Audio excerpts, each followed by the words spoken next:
Welcome to episode 218 of the Grip Strip Podcast, the pushing to block edition of the Grip Strip Podcast. My name is Philip Matthew. I'm your host, and I'm, of course, with my co-host, the iRacing Indy 500 champion, a computer genius, a gentleman and a scholar. His name is Josef Newgarden. What's going on, man? Hey, I'm doing good, Phil. Of course, back again for another discussion of racing here. Of course, lots of drama to talk about, or drama, as Lee Diffie would say. But, of course, got all of that to talk about. Also, NFL draft. We'll talk about our teams here and how they did later on in the show. So, ready to get into it. Yeah, absolutely. Plenty to keep the palate cleansed today. IndyCars had more drama and action and controversy in the last week than they've had in about 20 years, probably.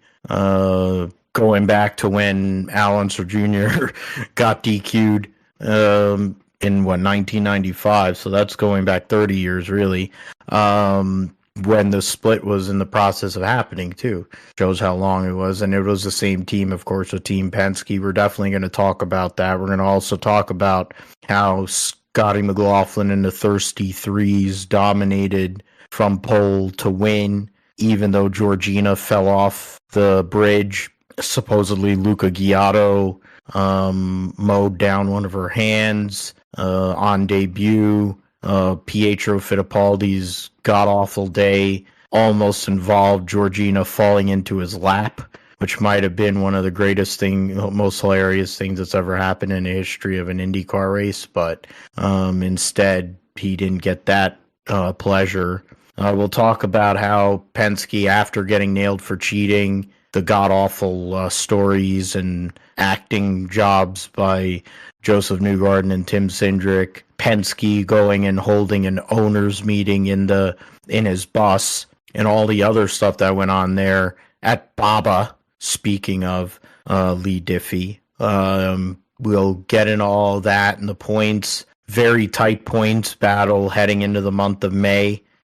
First with the Indy Grand Prix. And then the news of the day, which is David Malukas getting let go from McLaren Racing after 4 races where he didn't run at all because he fell off a mountain bike a few months ago.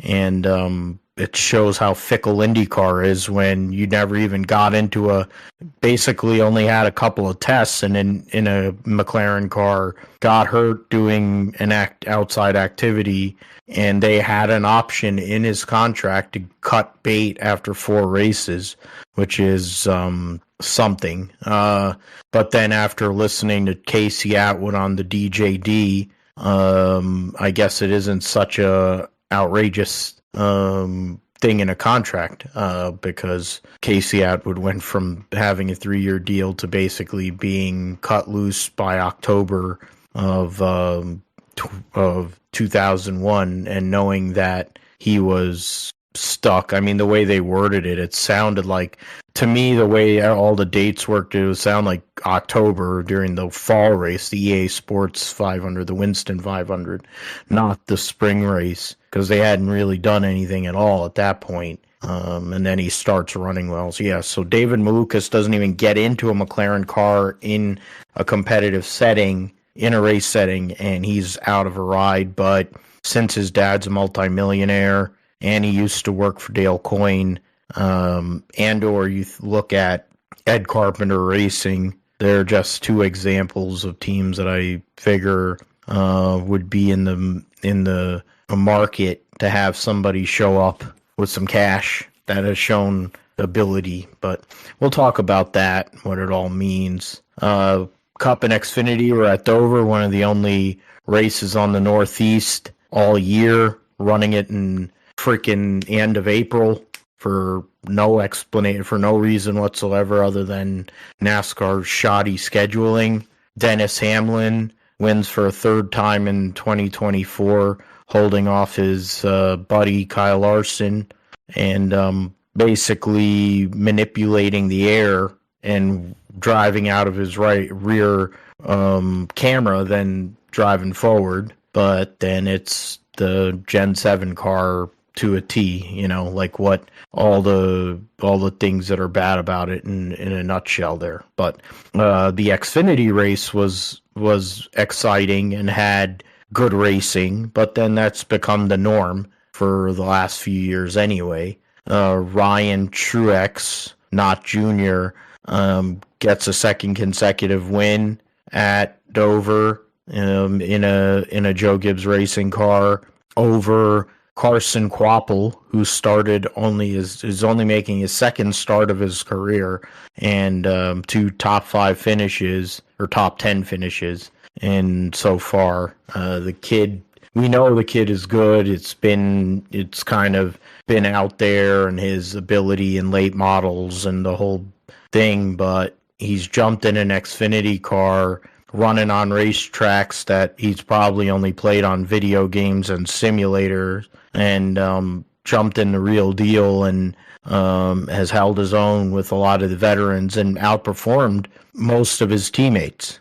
And so that's there's something to be said about that for Carson Kvapil. We'll get into both of those races, give our thoughts. We'll give our thoughts about our teams in the NFL draft and what they did, what it could mean in terms of roster building, since we're getting in a mini camp, mandatory mini camps or whatever here, or have been going on or getting ready to go on here in the next week or so. 90-man roster time, so trying to maintain a good practice squad, things like that, and also filling holes, obvious holes. That's the hope, that you're doing that in the draft. We'll also talk about some of the, best, what we would say is like best drafts, or whoever kind of really took a step forward in theory, and who might be sitting there wondering, or their fan base is wondering. Probably, we'll see where time is at with all that. Roundup. We'll talk about NHRA 4-wide at Charlotte. MotoGP at Jerez was outstanding. The TNT, they show basically they give you the world feed with TNT Sports, and it's a very nice, proper presentation, similar to, because Liberty Media owns it, seems like there's a lot of similarities to the Formula One broadcast. So I guess you take it for the good and the bad, but they are able to go and show the race with limited commercial interruption or whatever. And then they're able to stream Moto 2, Moto 3, Moto E and stuff on Max or whatever. I forget what their streaming channel is. But yeah, so we'll talk about the MotoGP race, and in Moto 2, the American Joe Roberts is leading the World Championship, which is historic. I guess there's definite, because it's an American leading the World Championship, first time since Nicky Hayden won the 2006 MotoGP World Championship. It was the last time an American led any of the 3 classes in Grand Prix motorcycle racing. And so we'll talk about all that. Formula E at Monaco, Indy next at Barber, and then we'll preview F1 Academy at Miami and AMA Supercross in Denver. Next to last race of the season, Jet Lawrence on his way to a first Supercross championship after his 7th win of 2024 in Philly this past weekend. We'll preview the Grand Prix of Miami in the parking lot of Hard Rock Stadium, or what once was Joe Robbie Stadium. So Snowflake, and they'll be racing over Snowflake and whatever dead Miami Dolphins that have been buried under there because of some Jimmy Hoffa bit, and whatever, while Max Verstappen drives around and wins by 30 seconds yet again, since that's what Formula One is at this point. We'll preview Cup and Xfinity at Kansas. I think, is it Cup and Xfinity at Kansas? Or is It's it Cup Truck? and something in is it Truck? Maybe.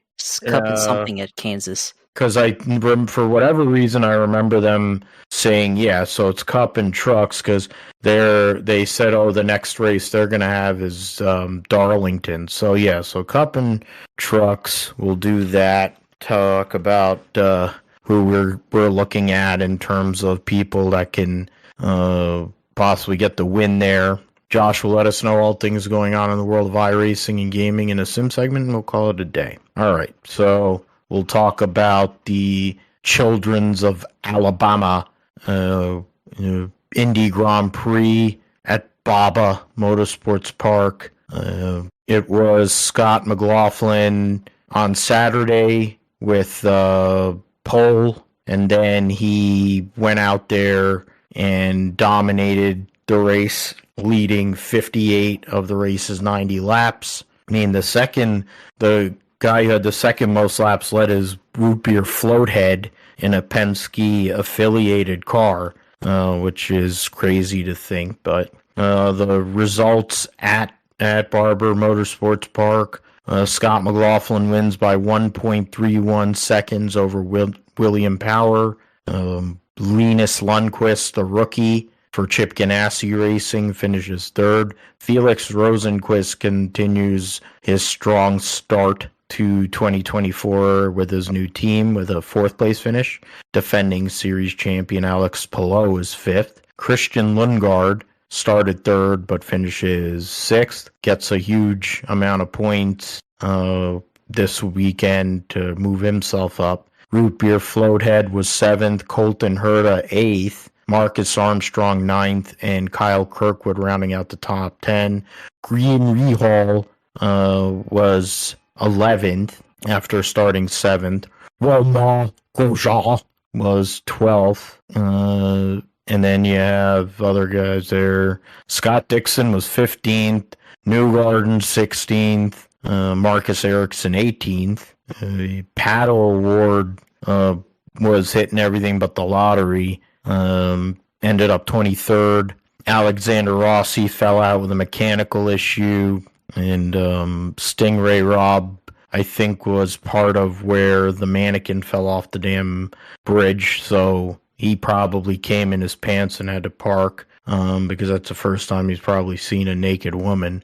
But either way, Scotty McLaughlin, Josh, dominated in a weekend where we're going to get into it in more detail, that Penske Racing made fools out of themselves, and Scott McLaughlin was guilty of his own misdeeds with the push to pass on restarts at St. Petersburg, and he admitted to it, he owned it, and in the process, he went out there and had one of his better weekends. And even though he basically had no points coming into this race because he got DQ'd 50-something points, and all of a sudden he goes from 27th to 9th in one shot. So if he goes out at the Indy Grand Prix and does something similar, he's right back in the points championship chase, since there's so little.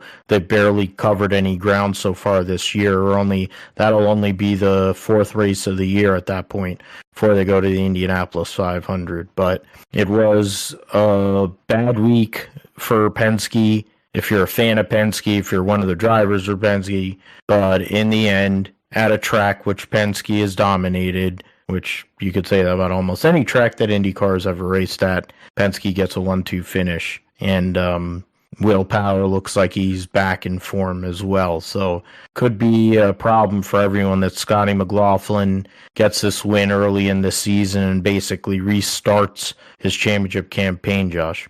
Yeah, this was a really eventful race. I mean, notwithstanding the drama with Penske in the upcoming to this race, but just the race alone, watching it, this was very eventful. I mean, from the start, you had the spin in the back with Stingray Robb collected amongst others, Paddle Award, and spinning out Colton Herta and Santino Ferrucci getting together. It seemed like turn 5 and that section of the track was a very popular corner to go in and send it into the corner and use the old eight tires are better than four type deal that we normally see in stock cars, and kind of box out whoever was on the outside out of the way there. So that was a popular corner to get really physical here in IndyCar. So Scott McLaughlin, of course, had barely any points coming into this weekend, and now kind of goes out and dominates this race. The strategy, initially with all the yellows, kind of favored the two stoppers, but then the timing of the yellows later on helped McLaughlin and the other three stoppers like Will Power, so his teammate there. So great recovery. I mean, we obviously we're probably going to rip into Penske here in a minute, but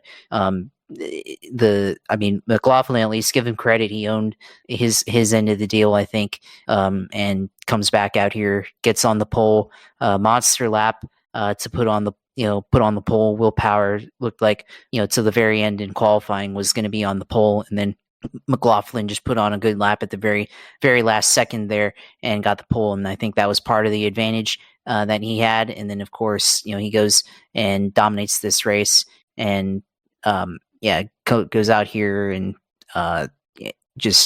puts on a phenomenal job of strategy by his team and Will Power's team as well. So it was looking like, between him and Alex Palou and the rest of the two stoppers, but Palou, with the way the cautions fell, they pitted, and that gave the advantage back to McLaughlin there on lap 56. So this was lots of stuff happened throughout this race. I mean, we saw Pato O'Ward, like we talked about, get into just about everybody.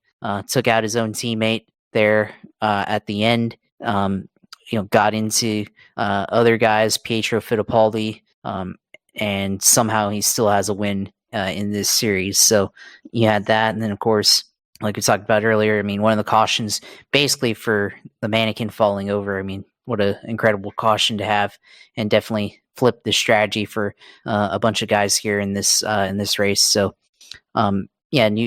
McLaughlin gets his season kind of back riding the ship, I guess, with this victory, which, I mean, on pace, I don't think they were ever truly bad, but of course, now that the second place that they had at St. Petersburg, that's thrown out effectively. So now everything from that end is redacted, and now we go to start off the month of May, and a little bit of, I guess, momentum here to start off the month of May as we get ready for the Indianapolis Grand Prix and then the Indianapolis 500 and everything else. So at least for those two Team Penske cars, they had good fortune. Of course, is their other teammate. I think everybody was not playing nicely with Josef Newgarden this weekend. I think the other guys, they were like, whatever. But this guy, we're gonna really not give him any respect. And you could see there were some clips of him, especially I think with Kiffin Simpson. I want to say he was really boxing out Josef Newgarden throughout one of the corners, and nobody was really giving him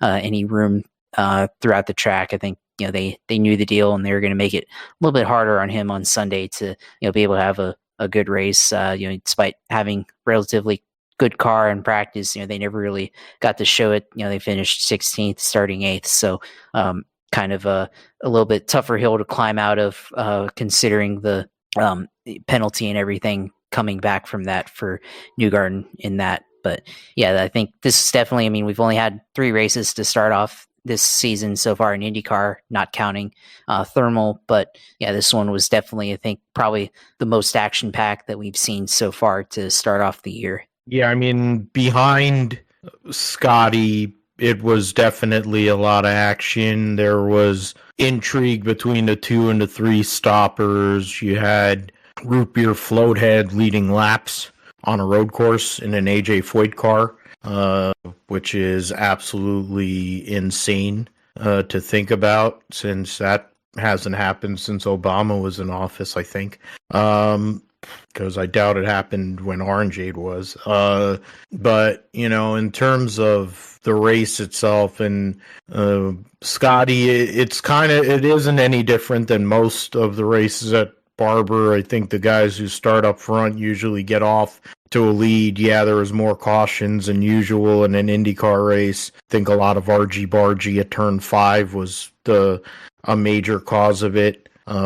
Georgina, whatever, falling off the bridge is hilarious. But that's kind of IndyCar, and they're going to get more publicity for a mannequin falling off of a bridge than Scott Dixon's probably ever gotten in his whole entire career. Or Josef Newgarden's going to get more PR for whatever he wants to call that press conference he did, that basically orangeade level presser that he did, and sitting there, fake crying or whatever, and getting all ragey and saying, "Oh, I'm not a liar." And I'm like, dude, you sound like one of those assholes who were at the steroid hearing in front of Congress, and they all got caught doing steroids, bro. And the guy looks like a guy who's on juice, because he kind of is like robotic. I mean, if you ask Connor Daly, I think he would venture to say that his boy has done some PEDs, and the whole rage and all that stuff. I mean, I get it. Josef Newgarden's a two-time champion. He's one of the best drivers of this era. He's won over 30 races or whatever. I mean, he's a legitimate Hall of Famer. But he's forgotten where he came from with no money, basically driving for Sarah Fisher and wrecking every other week. But they kept him because they knew how good he was. And Robin Miller banged on every door for every legitimate top flight team and kept on saying, this guy's the next big thing, this guy's the next big thing. And it was Barber, 12 years ago, I think it was, or 11 years ago when he won his first race. And that's where it started. Well, Barber in 2024 might have been the beginning of the end of people treating Josef Newgarden or respecting Josef Newgarden. And it's a shame when you consider he's the reigning Indy 500 champion, two-time series champion, all these wins. And between himself and also Tim Cindric, who has run Penske Racing essentially for over 2 decades, their response to the penalties and justification almost, is inexplicable. You can't. You're better off at that point. We said we thought we found a loophole. It really wasn't a loophole. We got caught with it. The notion is they were going to race with it at Long Beach, and we saw what the race was anyway. Newgarden was up there with a fast car. Now, if he had that push to pass thing, would he have been able to pass? Would he have been able to pass Scott Dixon? That would have meant that Colton Herta wouldn't have been able to get around and hit him and all that. There's any number of machinations you can start going through, and IndyCar's had a really bad last few months. I mean, the finale at Laguna Seca was arguably one of the worst IndyCar races in recent memory. Then you go into the off season and all the L's that they had. And then you start the season and continue to have L's. The thermal thing was an unmitigated disaster. The hybrid deal is not going to be till the middle of the year, even though they probably shouldn't have it at all for this year.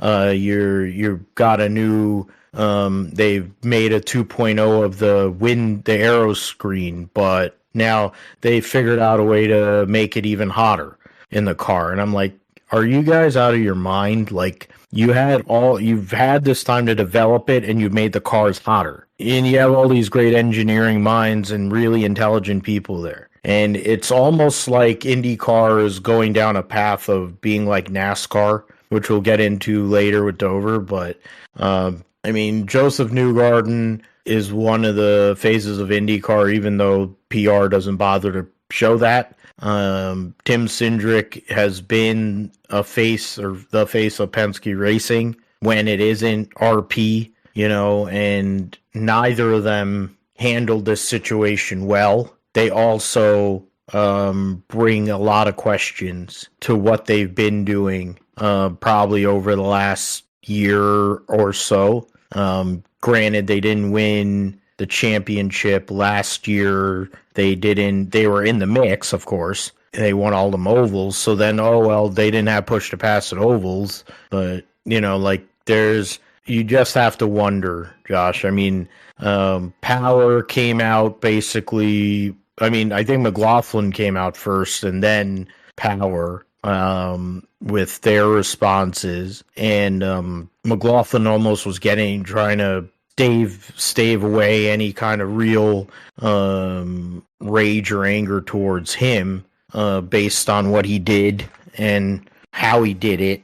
And when it comes to like Kyle Moyer, we never heard from him, and he's the strategist. So it's like, he knows. And Kyle Moyer's been there for God knows how many years and worked with Alio and all that stuff. So he's been a Penske guy, and it seems like they handled it well because they were able to go out there and put on quite a performance to go and repeat at Barber. Will Power, like you said, qualified, which, of course, he's the best qualifier in the history of IndyCar. Went out there, he wins the pole. We may see a different story here in terms of who wins, but gets a podium. He's right in the mix with the championship and trying to give himself a chance at 3 championships, which Josef Newgarden's also trying to do. But the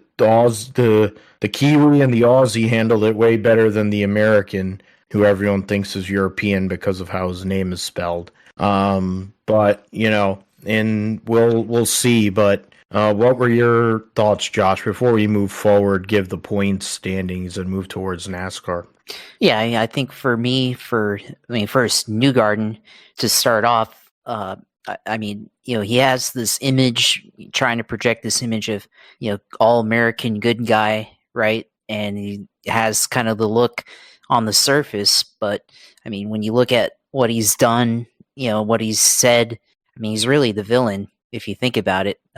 Go back to 2022 when him and Romain Grosjean had their spat at Nashville, and he was like, "Welcome to IndyCar," and, people hated that, and he debated with fans on Twitter, and then somehow winning the Indianapolis 500 last year, but then essentially self-destructing after that somehow, and then he goes on this like, oh, I need to be so focused, so I'm not going to follow anybody on social media, which I don't really understand that. And then this press conference where he goes into this teary rant and talks about how he's not a liar, and how this whole thing was on him and that it was him that cheated. And I'm like, come on, like this is this is your team, but also I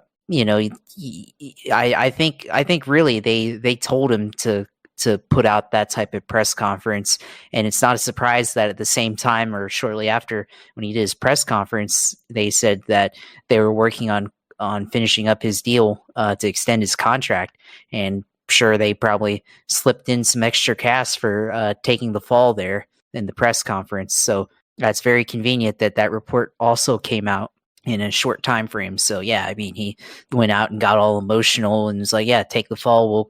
We'll slip you some extra money, bonus money in there for this whole scandal. So and we'll wrap up the deal and extend you past this year. That's what that was. And it would honestly be better. So I had this, I saw on Reddit, on IndyCar Reddit, one of the comments is like, Newgarden should just come out and do the Homelander speech from The Boys, which I don't know if you ever seen that show on Amazon Prime, but there's a show, on The Boys. This is a villain on there that's like the all-American hero, but he's a villain. He looks like almost exactly like Newgarden, or Newgarden almost looks like him. And Homelander goes out on stage, and he's supposed to do this speech where he's admitting to how he's made mistakes and stuff, and then he comes out and flat out says, he's like, no, I'm stronger than you, I'm better than you, you need me, like I am better. Newgarden should have just went full heel. If we really being honest, maybe this is IndyCar thinking that, or well, I guess Penske trying to generate interest and creating themselves as the villains and Newgarden's the heel. So, just lean into the heel image and own it. And, that would fall more in character, I feel like, than this, rant where he went and emotionally tried to defend himself and all that. So, yeah, I mean, nobody bought that. And of course, it showed with how the drivers reacted to the news and how they treated him on the track by pushing him off when they ever had the chance. So, yeah, that's on Newgarden. And then the other part, which I think is going to be unique, is how they said that essentially what this was is a line of code that they forgot to take out.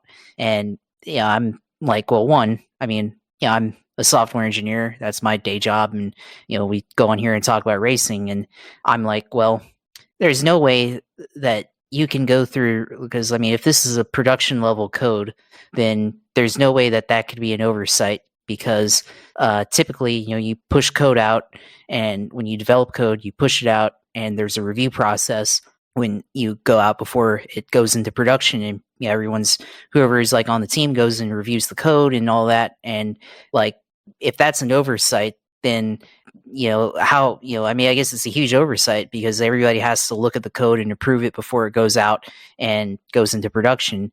And on the other hand, I mean, if this is like something where you're in the field and you're loading the software into the car, which is probably more likely, I guess it could be if you're like doing stuff on the fly and you just kind of left it in there. But still, I mean, this has been in there since at least 2023, and there's, I think, at least one team that's trying to push for. I saw like a comment or something that they've complained about how Newgarden, or not Newgarden, but Penske cars have had this. If you look at onboard, that they've been doing this for a while now, and look at onboard from 2023 where they're trying to, I guess, do this push to pass exploit, and that there's evidence of this going back to last year. And so, obviously, it can't be an oversight because of the review process, and if it was on the fly, then and maybe they were doing stuff and they just forgot to do one thing. Well, eventually that would come back and they would be able to look at this and, everything. So it's not an oversight to me. This is clearly, intentionally left in there. And and also, I mean, it doesn't line up with the ethos of Penske Racing, because Penske, they're known as Penske Perfect. They've always been a team that has always been striving to be the most prepared and best prepared. They've, one of their biggest achievements is the 1994 Indianapolis 500, where they had the secret engine project, the Beast, and that was a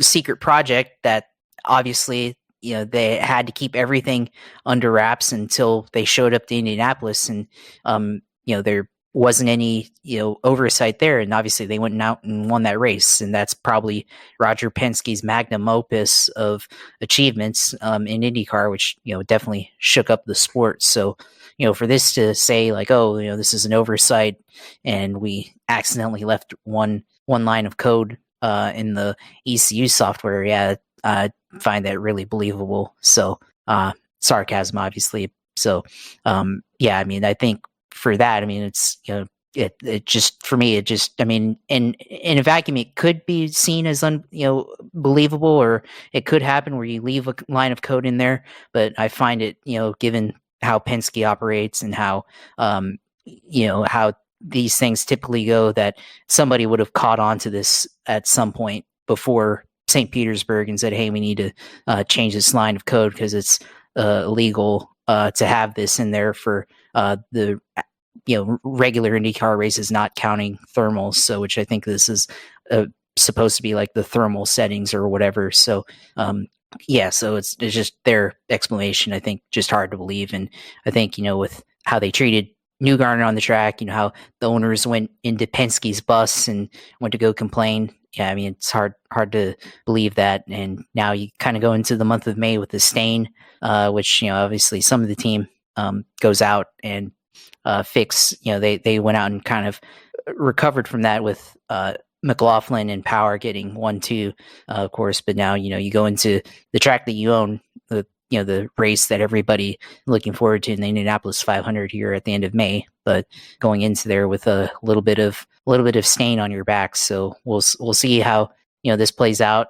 and how Penske recovers from this. But yeah, I mean, it's just a huge issue, and not only that, but there's also the ethics part of it with Penske owning the series and then having a team within it. So there's that aspect of it too. I mean, I will say that at least they penalized them. I mean, they didn't slap them on the wrist or anything and give them like a small points fine or a small money fine, but they went and disqualified them from St. Petersburg. So at least they did that. But yeah, it's definitely an issue that can't be ignored, given that it's probably been around for a while. And let's also add that he owns one of the two engine manufacturers. Yeah, Ilmor it makes the Chevy engines. So I appreciate the computer side, obviously, one of the many reasons, the computer genius that you are, that it goes and speaks to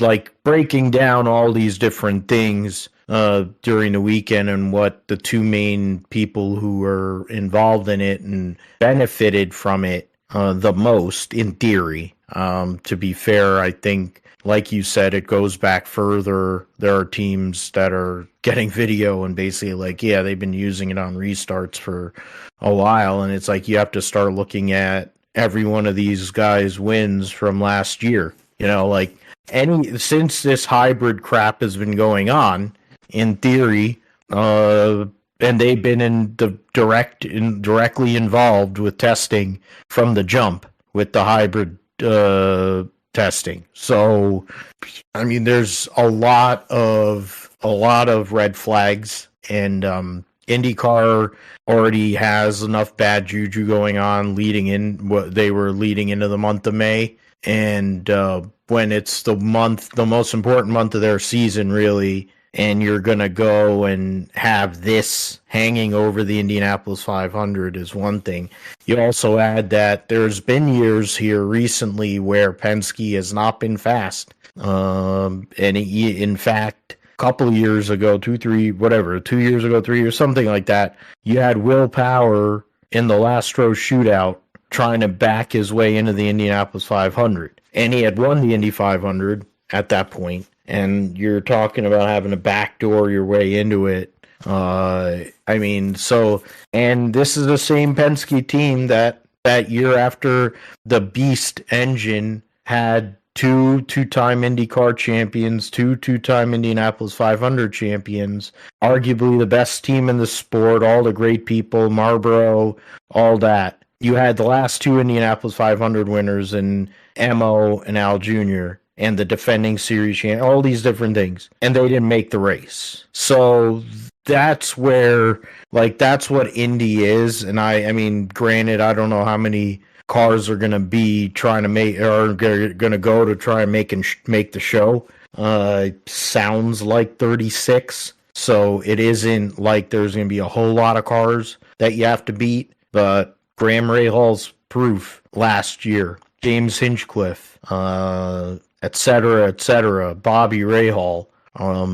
Indianapolis doesn't care who you are. Lone Star JR, when he was holding on for dear life at the end of his career, they didn't care that he was a 3-time Indianapolis 500 winner, or 2-time, whatever. I think a 3-time Indianapolis 500 winner. He was wrecking cars, blowing up, having to get out of his seat for freaking Buddy Lazier or Mike Groff or whatever it was. Indianapolis doesn't care, no matter how good you are. And so it's going to be an interesting month of May for sure. It may not be interesting for the right reasons, but we will see. We'll give it a couple of weeks. We'll go to the Indy Grand Prix, see how things are going by then. But a lot to look into or look forward to as we get into the month of May in Indy cars. We go from drama in Indy cars to blocking in NASCAR. Not blocking like Brett Griffin does to anybody who calls him on his bullshit because he's an inbred horse-toothed jackass. It's for the blocking with aerodynamics because of how great the Gen 7 car is. The Worth 400 at Dover Motor Speedway now instead of Dover Downs International, which was forever. I mean, the the race itself, I mean, you had, 12 leaders, or 12 lead changes, or 9 leaders.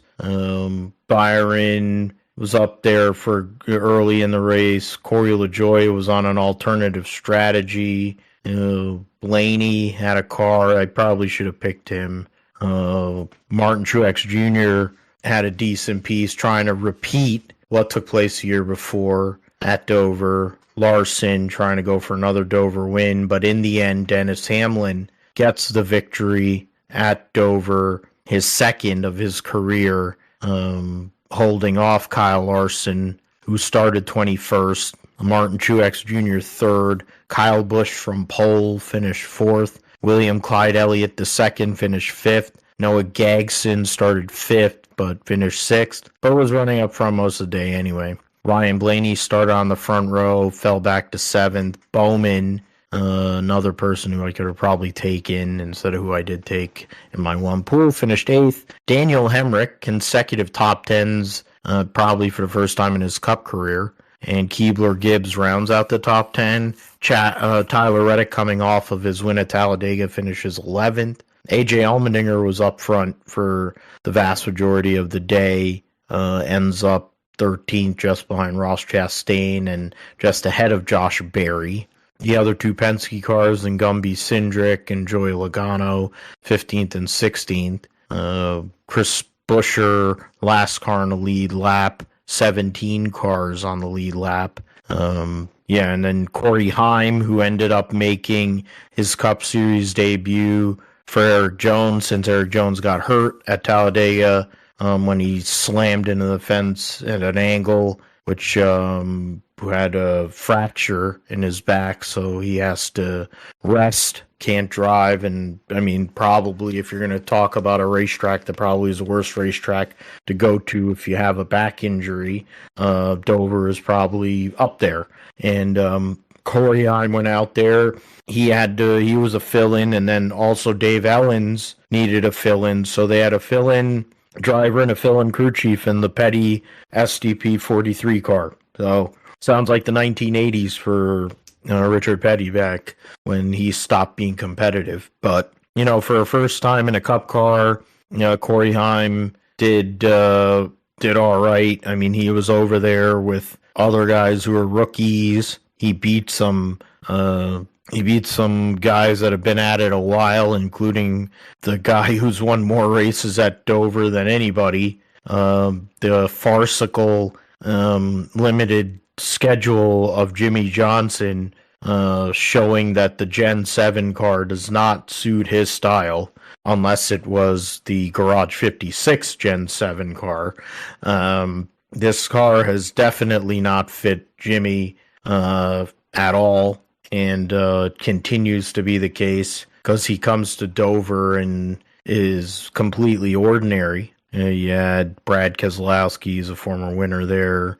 Then there's a yellow that was caused by Zane Smith that took out Darrell Wallace Jr., and Byron and Bell. Richard spins out lap 322 during, I think, green flag cycle, I believe, of pit stops, and also involves Josh Berry. Michael McDowell had a mechanical hub issue, and then Ryan Preece had a fire going on that they couldn't get out, and he had to park his car. So, yeah, bad day, brutal day for Bubba and for Bell. There are a couple of them Toyotas. Byron's got 3 wins, so it doesn't make a damn difference. Brad Keselowski didn't need another tough run. He's had a really brutal start to the year. I mean, granted, we're 11 races into the year, so we're almost at a third of the season. So, in the end, the guys that ended up front were mostly the ones that were up front the whole day. And wouldn't you know, it was a Gibbs versus Hendrick battle. You had 2 Gibbs cars and 2 Hendrick cars in the top 5. You go and add, and then there's an additional Hendrick and Gibbs car in the top 10. So 6 of the top 10 were those 2 teams. And Hamlin getting another victory, trying to solidify himself. Him and William Byron are both kind of in a R&D mode at this point, but at the same time trying to get points, the playoff points, and get those stage points so they can compete for the regular season championship as well. So Hamlin goes out there and does a great job of blocking and manipulating the air at a race at Dover, which was probably one of the best crowds, if not the best crowd they've had in a long time, which is a positive sign. But Denny Hamlin went out there and held off old Young Money to go and get win number 54 of his career. So getting closer and closer to another milestone, tying Krusty Wallace in wins. But Denny Hamlin goes out there. He has a great day. Tyler Reddick probably doesn't have as good of a day as he thought he would. His other driver had a good day going and ends up on the wrong end of it. But I guess that's racing, right? Yeah, it is racing for sure. It's racing how they were racing for the last 20 laps or so of that event. Denny Hamlin starting to run into traffic. Kyle Larson starting to pick off laps that were slightly better than Hamlin, trying to reel him in using kind of the top line at Dover. And Hamlin, as he kind of started to get slower, he was able to manipulate the air, which not like anything we've seen before at Dover. I mean, we've seen kind of this tactic happen before. It's already hard to pass at Dover as it is, especially being able to get a run off the corner on the front stretch there. That's off turn 4. It's a very hard area to pass at that track. So it's going to take a lot for Larson, who looked like he was better in turn 1 and 2 on the last run, to be able to pass Denny Hamlin for the win. And aero blocking, which we've seen so far this year, just being able to really take away somebody's line and just move to the line that they're running to be able to take it away and make him try to go to another spot. We've seen it at all the tracks, even the 1.5-mile tracks, which this car gets a lot of praise for looking good at. This is a tactic that we're seeing more and more often now.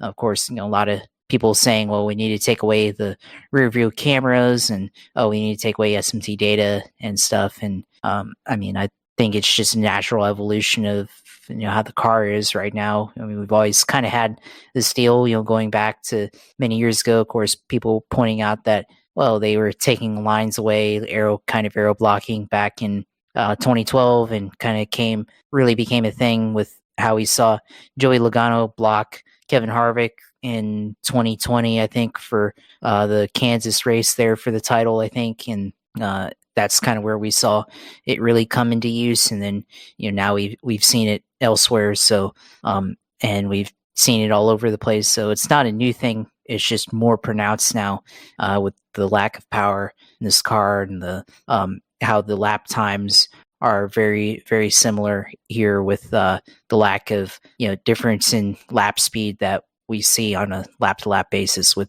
this car. So that's kind of the norm now, of course. So it's just kind of symptom of the problem. I think maybe, I'm not sure about SMT data, because I'm not sure other series does Lewis Hamilton have access to what Max Verstappen is doing throttle input wise? I don't know, but NASCAR, this does seem very unique. And even if they didn't have SMT data, they'd have the engineers scraping data off of NASCAR Race View or something like that to try to figure out what the drivers are doing. So it's not like it would go away completely if they got rid of SMT data or anything like that. So Hamlin uses the tactics to go out and win the race, and very track position type of race with the drivers that we saw finish in the top 10.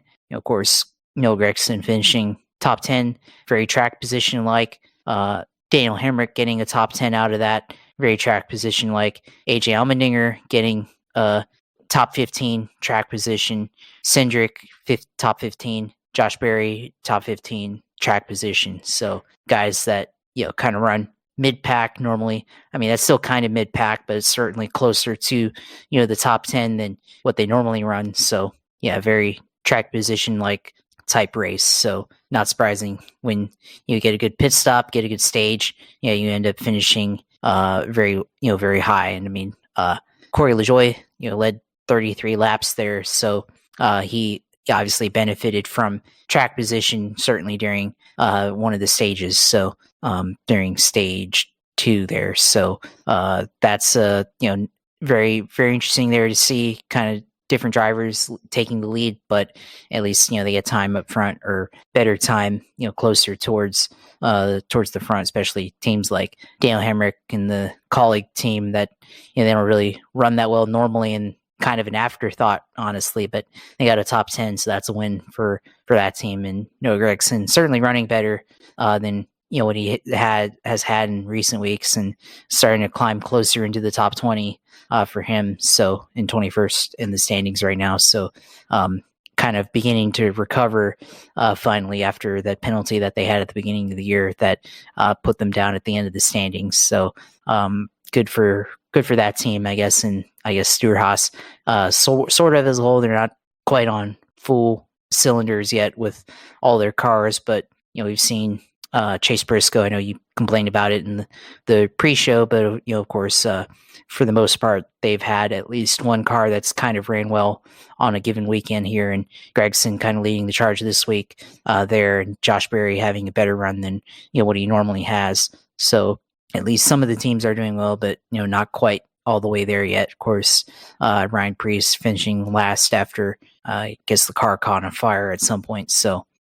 he gets a last place finish there. But yeah, I mean, this Dover track, very hard to pass, and we've seen it years before. I mean, Larson had that one battle with Matt Kenseth many years ago, back in 2016, trying to get his first win, and very hard to pass there, but it was an entertaining battle to watch, and maybe something like that would be certainly more entertaining than seeing Larson, kind of stagnant, half second back, can narrow down to about a quarter of a second. But anytime Denny Hamlin takes the high line in turn 3 and 4, then it takes away Kyle Larson's lap time there and negates whatever he was able to gain in turn 1 and 2. So that's certainly certainly part of it. So yeah, just part of the deal here that we're coming to expect with this next gen car and aero blocking. And certainly I think as we kind of age into it, we've already seen a lot of it already, but as we age into it and go to some of these mile and a half tracks where it's supposedly good at, we're going to see more of it and get more pronounced, and see how how difficult it is to pass. And people talk about Chase Elliott and Kyle Larson starting in the 20s and making their way up to the front. Well, I mean, it's easier to pass in the mid pack, but once you get closer to the front and the air, there's less traffic, there's less, or well, clean air is harder to starts to get harder to obtain. It's very, very hard to pass up front. So I mean, come at us with being able to come from the 20s. Well, I mean, they didn't win the race, so is it maybe in the back it's easier, but certainly front a lot harder. So we'll see. And certainly I think decisions we talked about with road courses and all that, and obviously one decision they made this year going to the Brickyard 400, and kind of on the rhetoric that next gen car kind of races better now that they can put the Brickyard 400 back on the schedule. Well, it's gonna be interesting to see how, given how that track has always been, Indianapolis for stock cars has always been a pretty tough place to for passing and stuff. So we'll see how bad it looks in the next gen car for sure. I mean, I think they're going to end up shifting at Indianapolis, kind of like how they used to do at Pocono. I mean, based on the lack of horsepower and the extra gear. But good points you made there in terms of the similarity in speed and the lack of fall off, which, to be honest, has been two of the problems of this car. It has too much grip. Car is sealed off to the ground, so you're going to have the turbulence. If you're going to try to make a pass, like they literally said it early in the broadcast, where Brad was following another car, but he was in the second groove, because he needed clean air on his nose, while the other driver was wrapping the bottom. And so that's, I mean, that's literally part of the deal here. I mean, it's been going on since the Twisted Sister car Gen 4 era with the coil, coil binding and all that, with springs, and it's been that way for a long time. Yet NASCAR decided this was their option, and they don't improve the product. They basically make the product worse. They're like, well, we made it better on 1.5 mile racetracks, and I'll say it's not every 1.5 mile racetrack. You've turned one racetrack into a super speedway type race.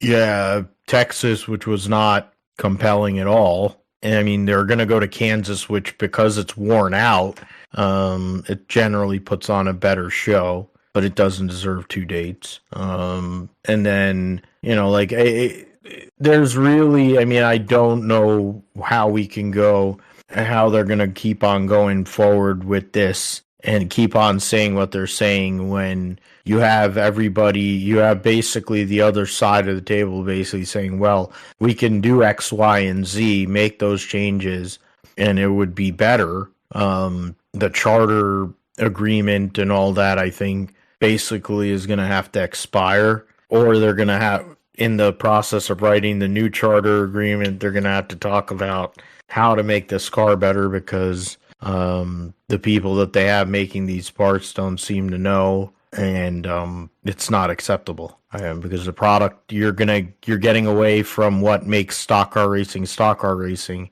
by not having good racing on short tracks, good racing on road courses. They didn't have as many before. The Gen 6 car made it more vogue. The Gen 7 car is basically going to reverse it back to where they're only going to have like 2 races on road courses.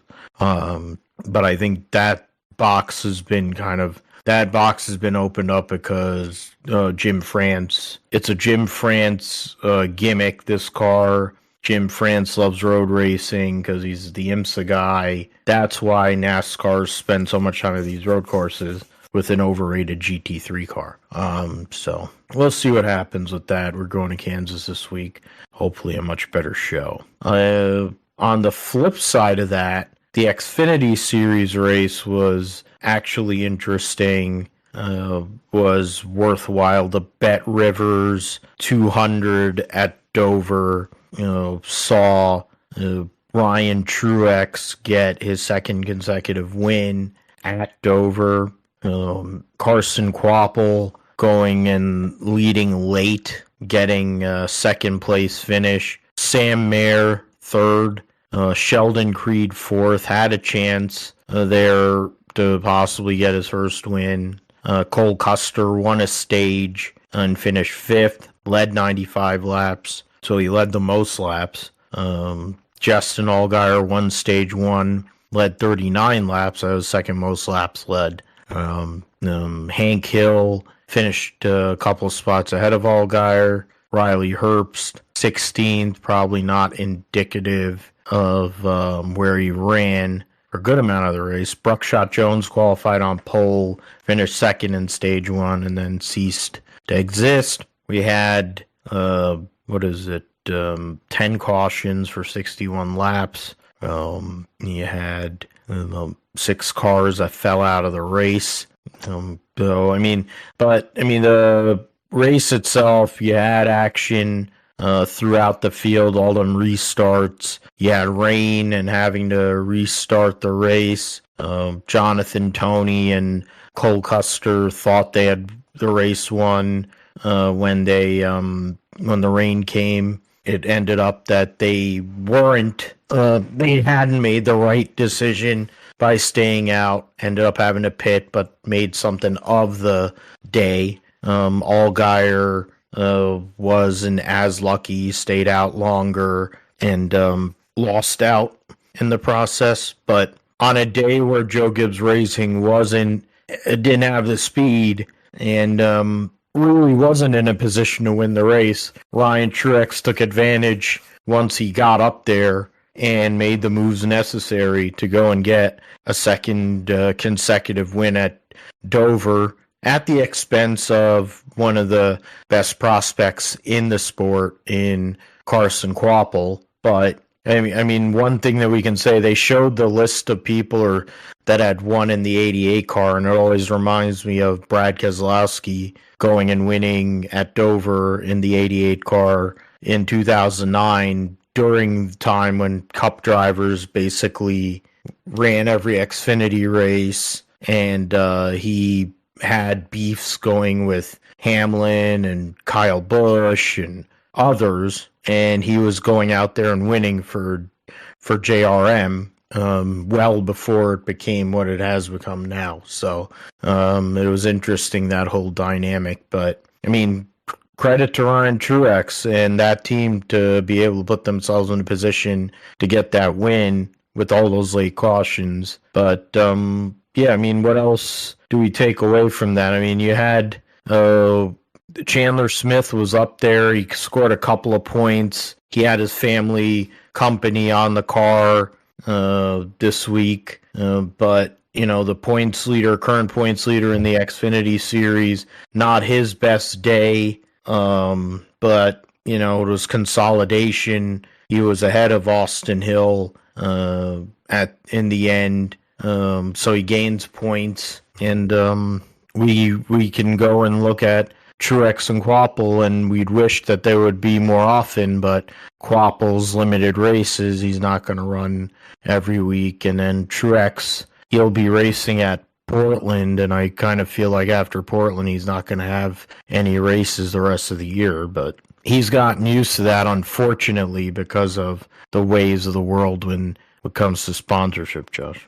Yeah, and I think, you know, for Ryan Truex, I was about to call him Ryan Truex Jr. there, but Ryan Truex, of course, you know, he's one of the kind of underdog drivers in the sport, you know, kind of has an underground following. Remember his Go Ryan t-shirts from back in the day, but he's ran well at, you know, different times in the 20 car, and of course won this race last year, dominated, and comes out this year and goes out and picks up the win in a clutch move, I would say, but stole it from Carson Kvapil, who I think Carson Kvapil has a brighter future than Ryan Truex, unfortunately. But you know, Ryan Truex, I mean, for being in a Gibbs car, you know, you'd think that he'd eventually get more seat time here, but you know, the sponsorship and stuff. I mean, this is effectively a Toyota sponsoring with their Toyota GR brand that, you know, to Gazoo Racing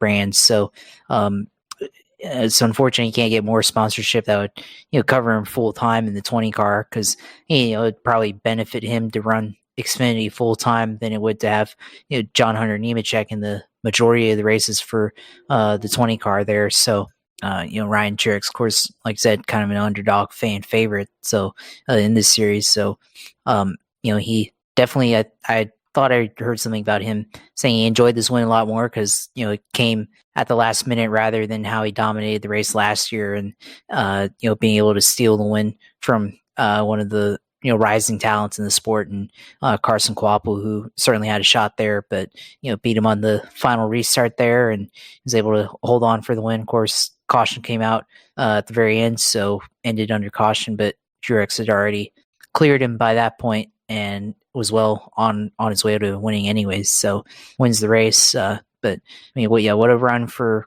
Carson Kvapil.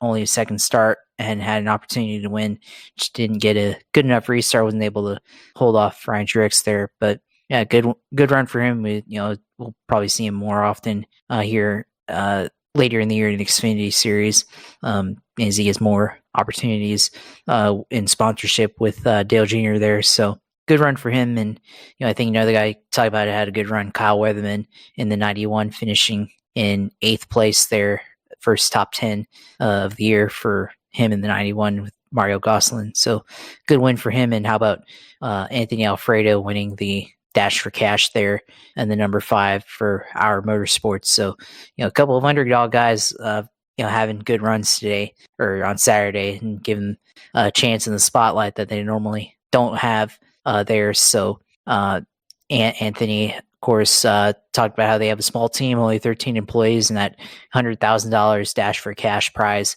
definitely a good prize for that team. So yeah, a lot of guys here. I mean, it's track position, but still a lot of guys here that finished well. I mean, Jet Burton in 11th, Ryan Ellis in 13th. So a lot of the guys that don't normally run up front had good days. So but yeah, I mean this race, definitely had a lot more action for sure compared to Cup. But yeah, a lot of good storylines I think that came out of this race. Yeah, I mean the going in for Truex, even though he doesn't get to run every week, Kvapil being the next big thing in XFinity, probably only a matter of time. Probably next year it'll be full time if they can put the budget together, similar to what they did with Josh Berry. He already has the funding with Brandt and all the other sponsors there for Allgaier. And then, Sam Mayer brings daddy's money to the table. Sammy Smith at the moment, he brings his family money to the table. So I don't think they're going to expand to a fifth full-time car. Also because Dale Jr. still wants to race here and there too. So it'll be interesting what happens with that team in general. I mentioned the points. Chandler Smith with 2 wins, and he is the points leader by 1 over Cole Custer, who's the first driver without a win. He's 5th overall. Austin Hill, Jesse Love, Sam Mayer. Then you have right now, Custer, Allgaier, Herbst, AJ Allmendinger, Sheldon Creed, Parker Kligerman, Anthony Alfredo, who they didn't bother to interview Alfredo on the telecast after he won the 100K, which is a fail, but then it's Fox, so wouldn't expect any different from them. And Sammy Smith right now is 15 points above his teammate Buckshot Jones. Ryan Sieg is minus 22. Shane Van Gisbergen minus 34. Curious, where did Dawson Cram? Dawson Cram finished 29th, 3 laps down. Driving in New Jersey State Police Troopers United car. So, yeah, that kind of went as well as the NJ State Police does in their actual job. But, that's the points. I forgot to go over the Cup points, so we'll just go back to that. Kyle Larson is the overall points leader by, I think, 15 points on Martin Truex Jr. And then you have Will Byron, who's the playoff points leader with Dennis Hamlin and his second or third win of the season. Byron has 3 wins as well. Then you have Larson, Elliott, Reddick, Bell, Suarez, who wouldn't be in the playoff without his win.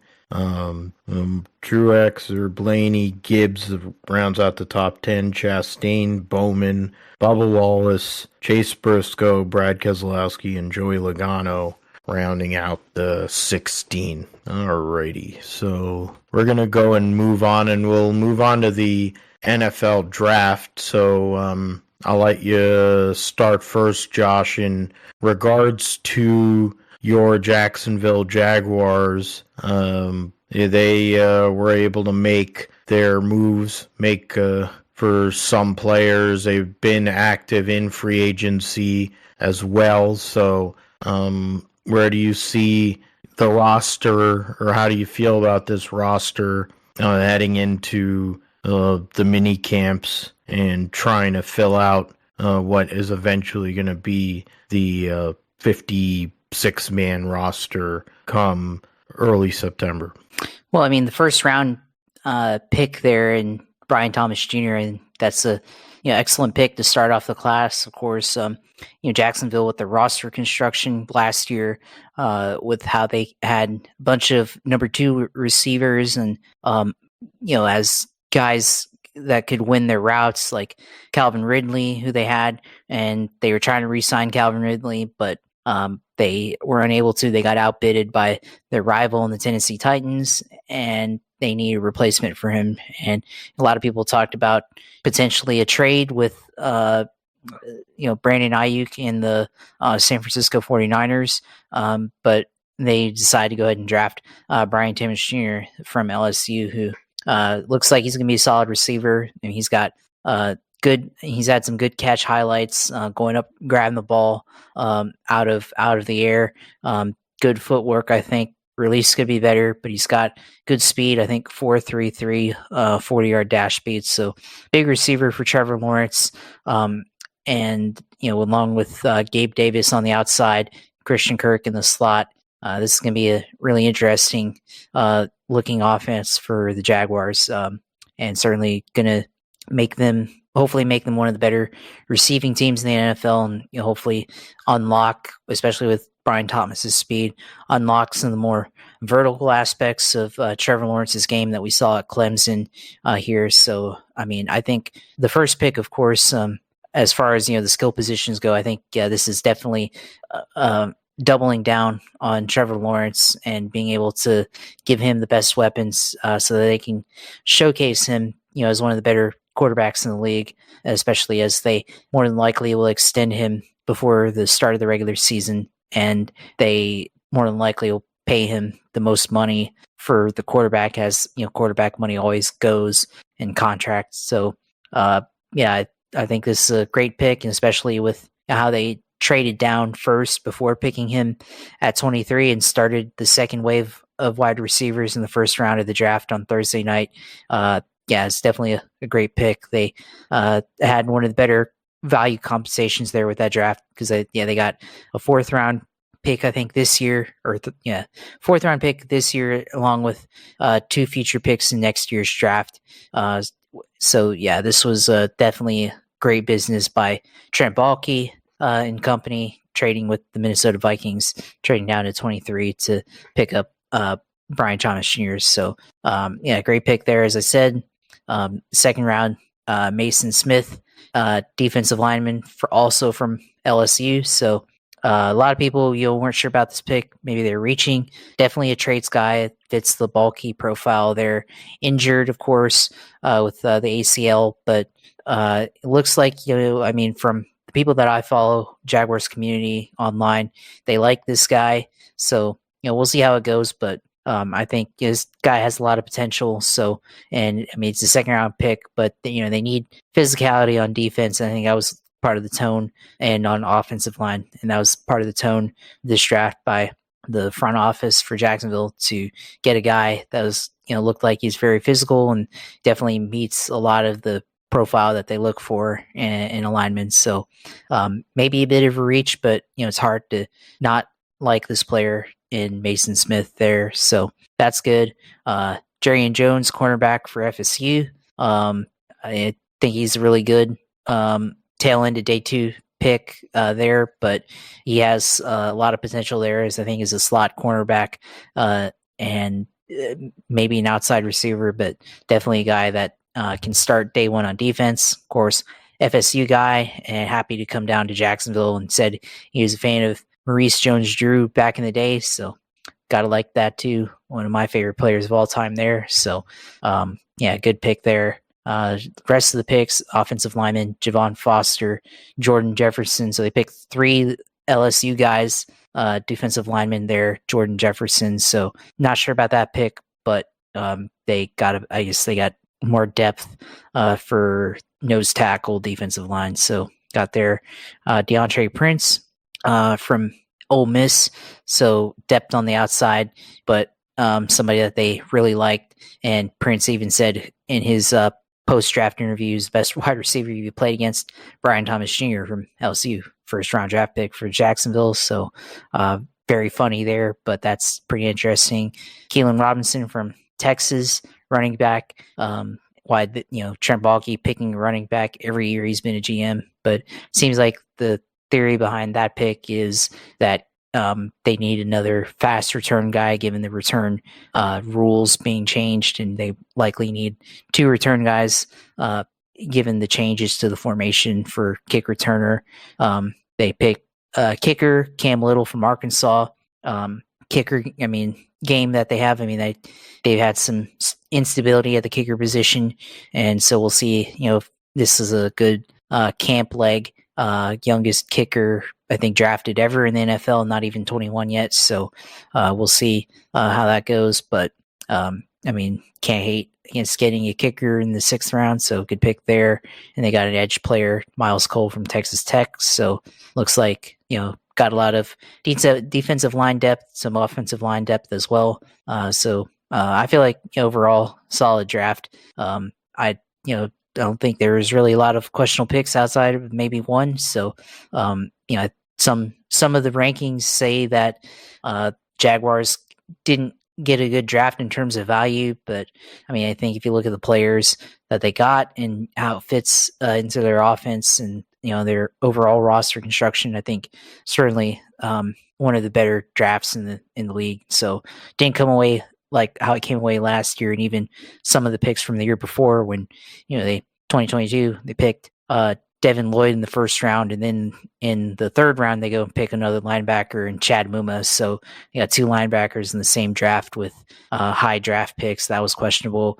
Then last year, of course, the 2nd round getting a tight end that's not even a starter in the 2nd round, and then going and picking a running back in the 3rd round when they needed more depth at other positions. Snoop Connor, or that was 2022, and Tank Bigsby last year. Their pick was in the 3rd round. So certainly did not come away feeling questionable like it did last year about their draft. So this year feel a lot better. So now it's up to off season here, the rest of training camp. We'll see how it pans out. Looking forward, especially Brian Thomas Jr., seeing how he integrates into this offense, and seeing some hopefully seeing some vertical game after 2 years of a lot of horizontal stuff from Trevor Lawrence. Now let's see if he can, chuck it up and go deep like we saw at Clemson for sure. Yeah, it sounds like for once Trent Baalke actually did a good job in theory. So hitting some of the holes. That division is wide open. I think it's been that way for a while. But, when you have an established quarterback, when Tennessee right now is rebuilding with a quarterback going into his 2nd year, you have Indianapolis with a 2nd-year quarterback who I think played 3 games, and then Tennessee, Indianapolis, you guys, and then Houston is definitely got a lot of momentum going for themselves, and they got some solid players in the draft as well. Even with all the reactions that CJ Stroud had doing the whatever cast on Bleacher Report. 49ers surprised me in the 1st round when they went with Ricky Pearsall. There was the rumors, like Josh said, about the trades with Ayuk and Deebo Samuel. In the end, they're not trading either of them, and they keep Ricky Pearsall there as well. One of 2 wide receivers they drafted. The 2nd wide receiver they drafted, that was in the 4th round, Jacob Cowing from Arizona. So they're what it looks like the strat that they went with this draft. It may have not been paint by numbers set, by the book. I think they were trying to get more athletic and become more versatile, based on what happened to them in the Super Bowl, the way that they were able to be broken down by Kermit the Frog, with Rashee Rice, with Isaiah Pacheco, et cetera, when you have more athletic players, people who can kind of chase the ball around and or make up deficits if they possibly do get beat. That's one aspect of where the Niners focused, and there were 2 other key needs, and those were in the defensive secondary and on the offensive line. On the offensive line, they picked Dominic Pooney from Kansas, who's a really great run stopper. He's not a tackle in terms of the NFL. Probably going to play inside, which the guards were not great last year. They didn't draft a tackle, like an actual tackle. They drafted Jared Kingston, another in the 6th round, a guard who from USC, who I heard through one of the reports, I think on NFL Network or on ESPN, that he projects more in the center position, which in the end, having depth at the offensive line is huge. The 49ers have neglected that over the past few years. It's hurt them. The right side of their line has definitely been a glaring issue. Even when they had McGlinchey, they weren't exactly great on the right side. So the fact that they have 2 additional bodies that are probably going to make the roster to fill out this roster and for the opportunity to go and get reps is a positive thing, having 2 interior guys. And then DBs, Renardo Green from Florida State in the 2nd round, and Malik Mustafa from Wake Forest, a safety, another run-stopping player, and he projects very well in terms of where he will fit in, trying to go and spell the safeties that we have. You got Tafanga, Talanoa, Hufanga, combined his names. Hufanga coming back from injury. You have other questions in the secondary, so having another player that can go and fit the mold is a good thing. You have Green, who probably was a reach. So they reached for him based on, I think, the way that the draft was going. Needing a DB, probably panicked, but they saw something in him in regards to his ability in pass protection. So they take him there at 64. So we'll see what happens. I mean, defensive secondary has been a problem for the Niners for a while. Yes, they have Mooney Ward, but Mooney Ward ran out of gas in the playoffs. They've had other players that kind of picked it up and they made a difference, but it wasn't enough when it comes to the bottom line. And then when it comes to the offensive side, solidifying that offensive line, which has been necessary, getting a couple of athletic wide receivers with good hands. You get the running back out of Louisville who is very fast and has good hands out of the backfield, and also is a good in pass protection. So essentially, it sounds like in a lot of ways a mini lesser version of CMC. So if that's the case, then for where they got him in the 4th round would be a steal. But we'll see what happens. Kyle Shanahan has made it a yearly tradition of trading somewhere within the draft to go and get another running back. He lives by the saying, you can never have too many running backs. He takes that one seriously. So we'll see what happens. They got a linebacker at the end of the draft who's probably going to be a special teams player if he makes the roster. Have a hard time believing he's going to get any real playing time. I mean, they do have Greenlaw, who's hurt for the year, and, they have some other questions, so we'll have to see how they handle all that. I mean, in terms of other teams, you had the most questionable pick was probably Michael Penix Jr. at 8 for Atlanta, which, based on certain reports, was Arthur Blank pushing for that one. Penix being a veteran player, being in his mid-20s, going to a team that just gave Kirk Cousins 4 years, 180, is a questionable decision. You would think that they would have went with like a J.J. McCarthy if they really wanted to go with a quarterback, they would have went with somebody who would have been more of a developmental player or someone that would have been in a position to wait, that's younger than a guy who was probably pro ready in his mid-20s and could go and contribute right away. And after you get past those top 3 picks, I mean, obviously, we knew what Chicago was going to do at 1. Jaden Daniels going to Washington. There's no surprise with Adam Peters at the helm with Cliff Kingsbury's basically, air raid kind of system that he runs. Daniels' skill set fits perfectly for that. He had Kyler Murray, so I mean, this is like another person who's got plenty of similarities to that.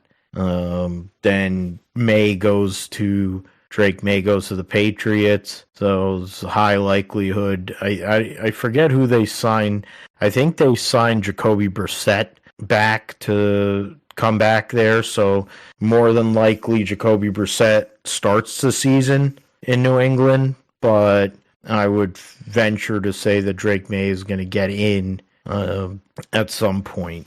I took about PFF and they graded Arizona's as a B+. They drafted Marvin Harrison Jr. at 4 overall. They drafted Rutgers corner Max Melton in the 2nd round.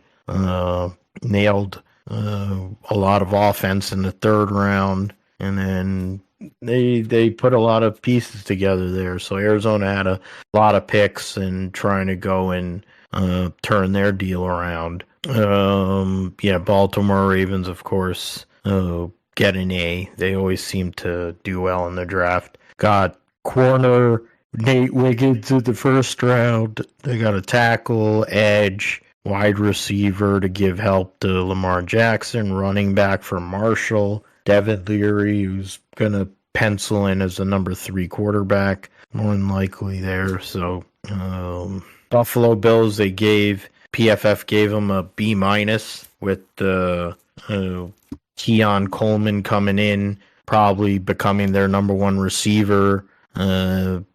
Safety and Cole Bishop, and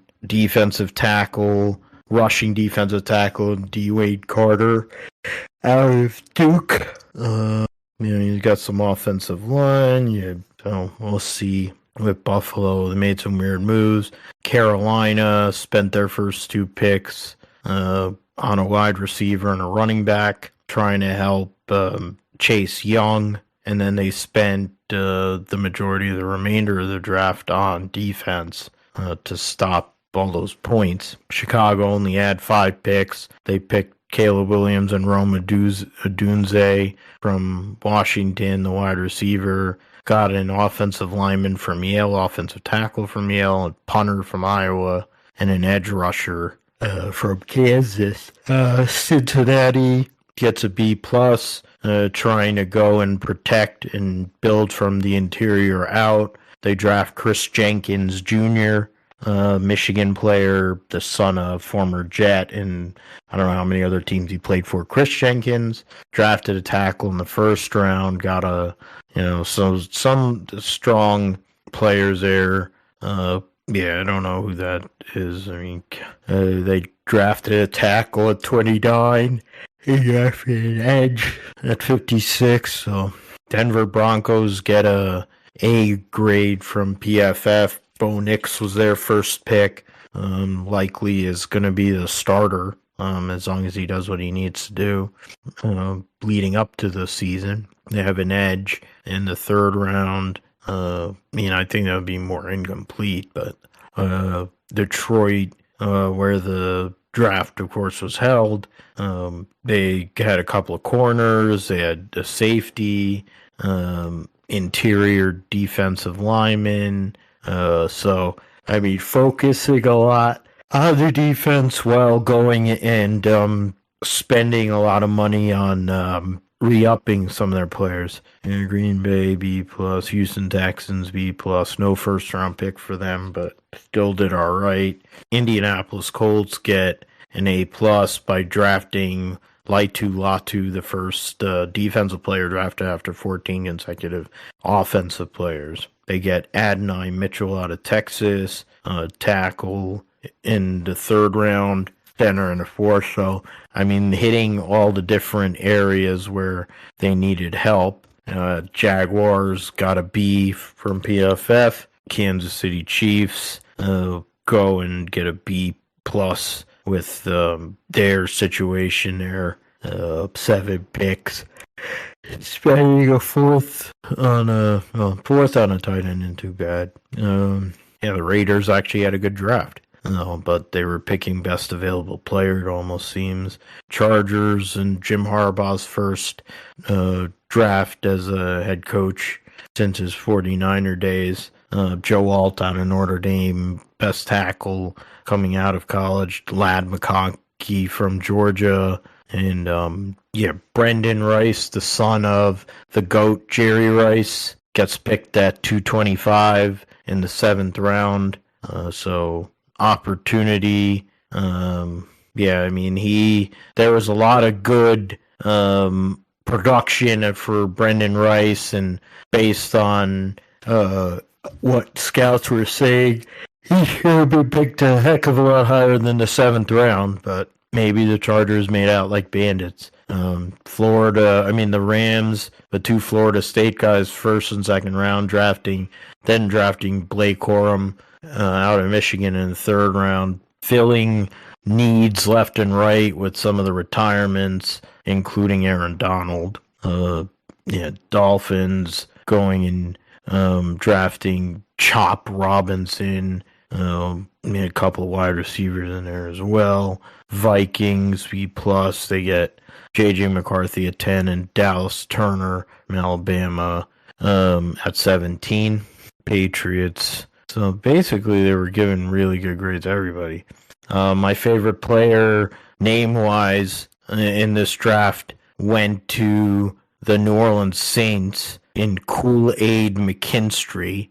You had Kool-Aid McKinstry, Spencer Rattler, and Bub Means. And a Talise Fuaga was the 1st round. So in terms of unique names, the Saints might have drafted the best there. Malik Neighbors goes to the Giants, essentially gives Daniel Jones another year or so to go and develop to make sure that he'd be the guy for them. New York Jets get an A. They go a lot of offense. Only 1 tackle, Fashanu for Penn State at 11. So he'll immediately be starting. Eagles get all the way up, a couple picks in, and hit numerous needs. Draft Jeremiah Trotters Jr., the son of former Philadelphia Eagle linebacker Jeremiah Trotter. You had Quinyon Mitchell, Cooper DeJean, 2 corners, trying to go and help Philly's pass defense. Got Pittsburgh, a good draft there. There's San Fran, Seattle, then Tampa Bay. Not sure why they're the best team there, but Tennessee Titans get a B, Commanders A, and that's it. So we'll definitely find out more as we get towards the season, who makes it through and who does what. All right, so let's go with the roundup. Try to make it as quick as possible. I always say that, but in terms of the 4-wide nationals, it's Emax Dragway. In the pro categories, pro stock motorcycle, Gage Herrera gets the victory over John Hall and Ellie Tonglet. Richard Gadsden and Ellie Tonglet. So Herrera goes and gets his 13th career victory, 2nd of the year. So he won 11 races last year, so that's pretty epic as a rookie. So we'll see what he does as they go to Route 66 Raceway next. In Pro Stock, Greg Anderson got the win over Aaron Stanfield, Glenn, and Quadra. So I think that was 2 KB Titan cars versus 2 of the Elite cars. So, the winner in Funny Car was Matt Hagan, his 50th career win in Funny Cars. Illustrious names up there to compete with that in terms of number of wins.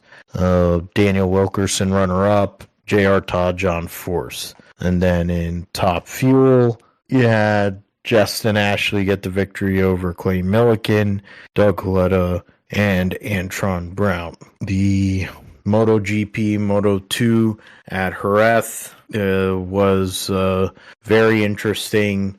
Very interesting race on Sunday at Jerez.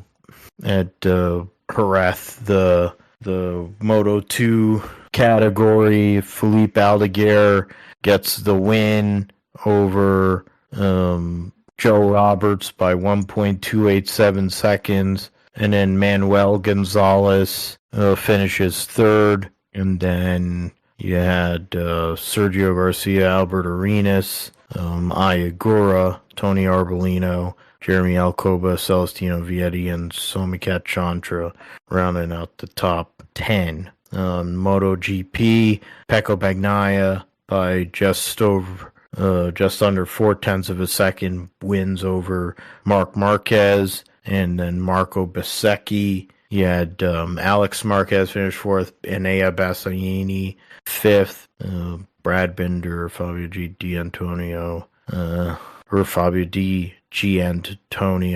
Miguel Oliveira for Trackhouse, Maverick Vinales, and Pedro Costa rounding out the top 10. Their next race will be at Le Mans in a couple weeks' time.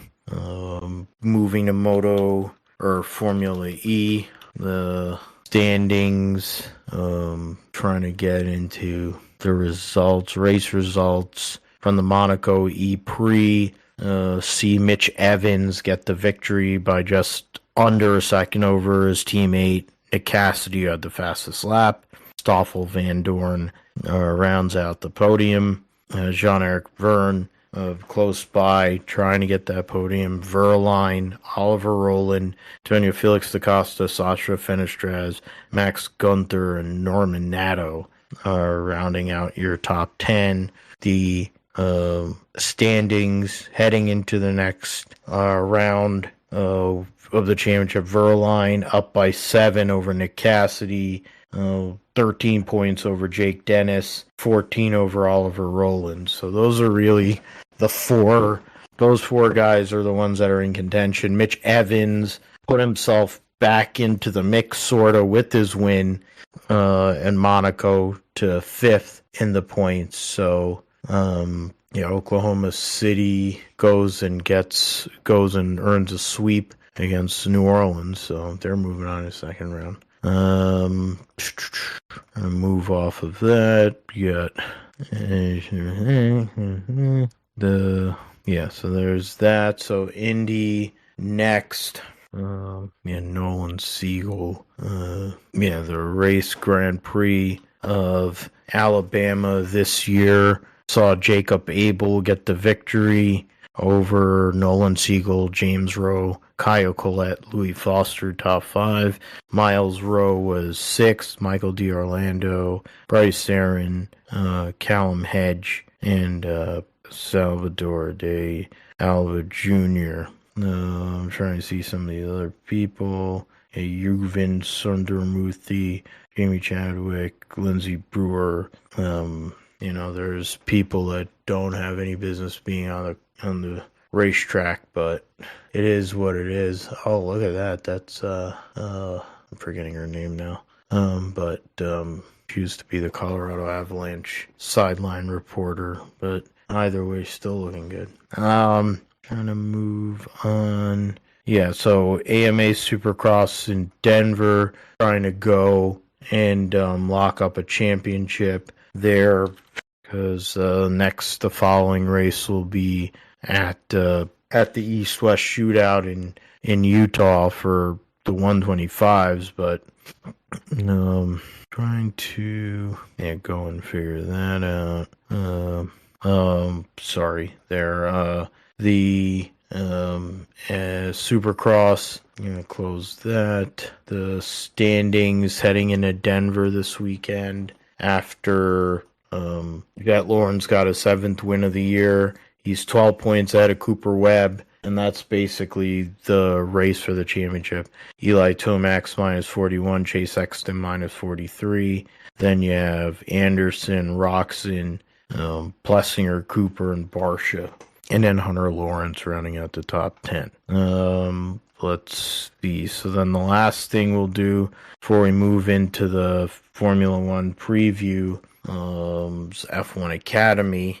Just as a reminder, the all-female category, they raced at Saudi last time out. The Dorian Penn getting the victory in race 1, and then in race 2, Abby Pulling gets the victory. So that was in March. They wait 2 months to go and get in this race car and be able to perform. That's something, like in terms of fatigue with the heat, who knows what it'll be like weather-wise down in Miami this weekend, but it's going to be crowded. I think going on, these ladies are going to be able to go and put on a show. The standings heading over there, Abby Pulling has 11-point lead over Weig, and then Dorian Pan was 3rd. Bianca Bustamante 4th, Marty, Chambers, Edgar, Hamda, Alcabasi, and Hausman and Reiner rounding out the top 10. Alrighty then. So that's the roundup. I definitely need a minute here. So Josh, I'm gonna let you go into the Miami picks for Formula One and your thoughts on the race itself for this weekend in Formula One. Yeah, start off for Formula One. Obviously, back at the Miami International Autodrome, which that's interesting terminology in itself because it's basically just the parking lot of the Miami Dolphins Stadium. There's some features now integrated into the stadium there. So, very interesting layout. But we all know that Max Verstappen will probably win once again here. And it's interesting we even say that because, I've got colleagues that I was talking to and they're saying like, oh, well, the fact that it's all domination, there's no competition by one driver, it's all Verstappen. The fact that they wouldn't let Andretti in, he told me, he said, I hope they tank in the ratings. And maybe it's turning in that direction, especially with how the ratings are in America. So we'll see. But I agree with the sentiment and everything. But having said that, I definitely picking Max Verstappen to win, as I said, I think. And I'm going to go ahead and pick Charles Leclerc finishing 2nd on the podium. And to round out, we'll go with Checo Perez on 3rd. So put that down as Perez. So write this down. Miami GP on Sunday, which very expensive. I will not go to that. Rather go to another race. That's a lot more cheaper for the money that you're going to be paying, especially for a campus general admission pass costing like almost $300 online. Yeah, a ridiculous price. But let's see. Josh says that Max to win, snacks for Verstappen, of course. Charles Leclerc, and then Sergio Perez, the Minister of Defense himself, there. So Max, Charles, and Sergio. So got that. Interesting outside of that, with McLaren, of course, and the F1 side, Lando Norris been kind of running up front. We'll see if he can make anything of it here at Miami. Oscar Piastri also kind of running up front too, so we'll see how he does there. Daniel Ricciardo probably on the final straw, his last life with Red Bull and RB over there, so we'll see how he responds after an incident in Shanghai that wasn't really his fault, but he was penalized for. See how he can recover from that. Lewis Hamilton, on a 2-year losing streak now. Not that he would break it here, but had that drive in from 18th to 9th. Part of it, with the sprint that they had in China, and now going here to the U.S. How can he perform in front of the Americans here? The first leg of the American, part of the schedule with Coda later on the year. Also, Eminem headlining there, so even old people can headline at F1 events. So, which that's in October there. Eminem, old guy, headlining at the U.S. Grand Prix out in October or whatever, but I don't know who's headlining this. Hopefully we don't have to see that massacre that we saw last year with will.i.am. This is Formula One. That was probably one of the more ridiculous things that I've seen. Hopefully we won't have that anymore, but a lot of shenanigans that will probably happen off the racetrack, and then on the racetrack it'll just be another procession in the parking lot like we've seen the last years, which explained to some people today, talking with colleagues and everything, and explaining how they built the circuit, the temporary circuit on the grounds of the Miami Dolphins Stadium. One guy thought that, so the stadium doesn't exist anymore, and they destroyed the stadium, and they built around the stadium. And one guy's like, this is a lot different than it was a couple years ago when he went in 2020, the last time he was there at a Miami Dolphins game. So it's F1 in Florida. I'm sure there are other tracks they could do better at, but we get all the pizzazz and all the glamour here, F1 in Miami for sure. Yeah, and the fake island and all the other Yep. BS that comes with driving in a parking lot. You'd think that after they did it in Dallas back in the 80s, and it was a totally farcical exercise, they wouldn't race in parking lots anymore. But when Stephen Ross is a multi-millionaire and can pay the ridiculous fee, you're racing in a parking lot in whatever, Coral Gables or wherever the hell their town is, that's out on the outskirts of Miami, where Joe Robbie Stadium, what is now Hard Rock Stadium, exists. So, I heard you picked Fish Lips, you picked Eclair, and Checo for me, GP of Miami, Phil, there he goes.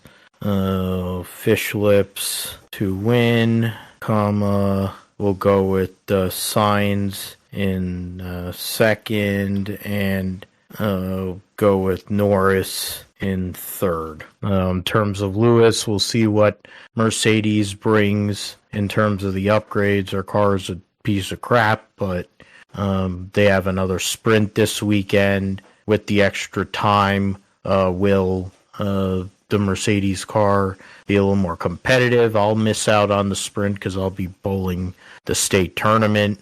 I'll unfortunately probably have to watch the race itself because I have to contribute to Grid Talk post-race, but we'll see what happens with that. Next is the trucks at Kansas. They've had a couple of weeks off, and so they race in Martinsville or whatever in Texas, I think. So they're 33 drivers for 36, so nobody's going home. You have Brett Moffitt coming back, racing the one for the Tricon, Connor Mozak in the 7, Jennifer Hocobb in her 10 truck, Cam Waters back driving for ThorSport, And trying to go through some of these other ones. Basically, everybody else has been there all season. Caden Honeycutt driving the 45. And Cam Waters. And Zane Smith racing for McAnally Hilgeman in the 91 truck. In Kansas, 1.5 mile racetrack. We saw Raja win at Vegas earlier this season at 1.5 mile racetracks. We've also seen the McAnally Hilgeman team have a lot of pace. No Kyle Busch, so definitely an opportunity for a regular to get the job done. In terms of the order, I have to look at that. So last week I picked first. It actually worked out. You were in order. Did Formula One. We were able to go first. So then I'll go and pick here for the Truck Series at Kansas. Phil goes with my winner for this weekend's race at Kentucky. I just said Kansas and Kentucky. Moving another shitty racetrack. I'm gonna go with man. You know what? I'm gonna go with Ty Majeski. Guy is very consistent. I know he's been more of a risk avoidance kind of guy, but their regular season's very short. You want to get a win, give yourself that cushion, and also get the points. So to win for me, and then my wild card choice will end up being I don't like the guy. I haven't, and he's a real tool, but Brett Moffitt is a champion once upon a time, making a limited starts here. So he's someone that has the knowledge already, and it shouldn't be as bad of a transition for him back into the vehicle. Probably going to spend the whole practice time just getting the feels back and trying to get the most out of a truck for race trim. What say you, Josh, in regards to the Truck Series? Oh, for me, you took a guy that is fairly conservative in Ty Majeski. Well, I'm going to pick a guy that can afford to take a risk. I'm going to pick Raja Karuth to win. Of course, I think mile and a halves favor him in his driving style. Spire has been really good. Mile and a halves in the Truck Series so far this year. So I will pick him to win the race. My wild card, in fact, will be I'm going to go, as probably not a good pick, but I'm going to go with Caden Honeycutt in the 45. Bit out there, but I like his driving style, especially, he's a good short track guy, and the Nice cars can get a top 15 or something like that, on a good day. So I'll go with him. Yeah, that's why it's a wild card, and Nice trucks have had semblance of pace. They don't really have the shoes as they had with Carson Hocevar. So trying to make up for that lack of experience, especially lack of experience with competitive equipment or somewhat competitive equipment. So we'll see what happens with that. Truck Series, as it stands, their points, Eckes is the only multi-time winner so far in 2024. Kyle Busch has 2 wins, so the other 5 are amongst 4 drivers. Eckes with 2, Heim with 1, Sanchez and Caruth. Then you have Ty Majeski, who's, I think, leading the points overall. Taylor Gray, Ankrum, Crafton, Tanner Gray, and Grant Enfinger rounding out the top 10. Daniel Dye -5, defending series champion Ben Rhodes -6. Then you have Stu Ball 17 back, Bailey Curry, and Jake Garcia rounding out the top 15. All right, the Cup Series, Advent Health 400 at Kansas. You have 38 for 30 or 38 for 40, so everybody is going to make the show. let's see here. Riley Herbst is going to race for Rick Ware. Derek Kraus will be in the 16 for Colleague. Hank Hill will be in the 33. It's lists Eric Jones on the entry list, but then that was before he had got hurt. So that's no. So then you have third in the Minute Rice Chevy. I think he had Hungry Jack on the car last week. So that's a throwback. It could have been a throwback to Todd Bodine and the CC Welliver team. And one Jim Johnson will be driving for himself in the race sponsors car, the Advent Health Toyota for Legacy Motor Club. Ross Chastain, Busch Light Crocs, Snap-on for Gumby, bioethanol for Bald Spot, Overstock.com for Josh Berry, Consumer Cellular for Keselowski, Corey LaJoy as Gainbridge, Cheddar Scratch Kitchen for Kyle Busch, Napa for Clyde, Bass Pro Shops in Winchester for Gagson, Sport Clips for Hamlin, Menards and Cardell Cabinetry for Blaney, Rush Truck Centers and Cummings for Chase Briscoe, Monster Energy Zero Sugar for Riley Herbst, ProjectWyoming.com for Derek Kraus, Castrol Edge for Busher, Auto Owners Insurance for Truex, Yahoo for Chris Bell, Motorcraft Quick Lane for Harrison Burton, Shell Penzo, Moneyline for Bubba Wallace, Raptor Tough for Byron, Hemrick LA Golf, United Rentals for Hank Hill, Loves Travel Stops for Michael McDowell, Long John Silvers for Todd Gillen, Haas Tooling for Ryan Priest, John Nemechek with Family Dollar, Eric Jones Dollar Tree, Monster Energy for Tyler Reddick, mentioned Stenhouse, Bowman, of course, Ally, Children's Mercy Hospital for Haley, Sirius XM for Keebler Gibbs, Focus Health for Zane Smith, Delaware Life Creative 1 for Carson Osavar, and Choice Privileges for Daniel Suarez. Okay, so got, so I picked first or that, so Josh, you get first dibs here on the Cup Series. Who do you look for to win, and who is your wild card for this weekend at Kansas? I'm gonna go with Tyler Reddick to win this week in Kansas Toyota Playground here, as they've won the past 4 races, if you include Denny Hamlin as owner of 2311.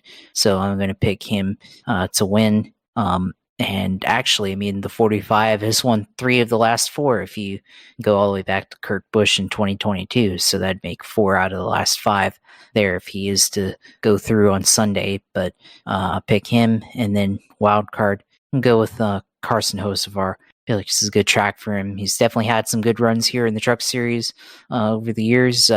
Came close at least once or twice here to win. So go with him as my wild card this week. Yeah, solid picks there. I mean, Tyler Reddick, the point you made about how the 2311 team has made such a great impression at that racetrack, especially in recent years. My choice for the win is Darrell Walsh Jr., former winner at this racetrack in a 45 car. Someone who has done pretty good at it, even when he wasn't in the 43 or any of these cars. So Darrell Walsh Jr., my pick on that end.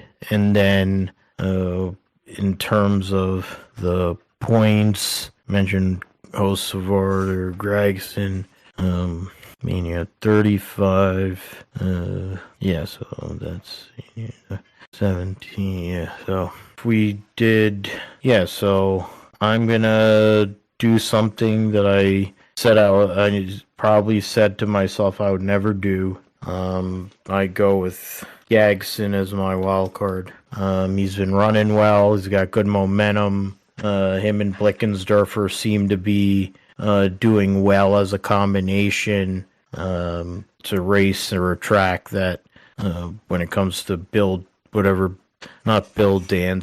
the guy who's with Bass Pro Shop, not Johnny Morris, but go and do some exotics there while he's loaded on a 6-pack of like Shark seltzers or whatever. Insert seltzers into that deal for Gagson as he wakes up from his dream. All right, so that is that part of the show. It's now time for Josh to go and let us know all things going on in the world of iRacing and gaming on the sim segment. So let us know what's going on, Josh.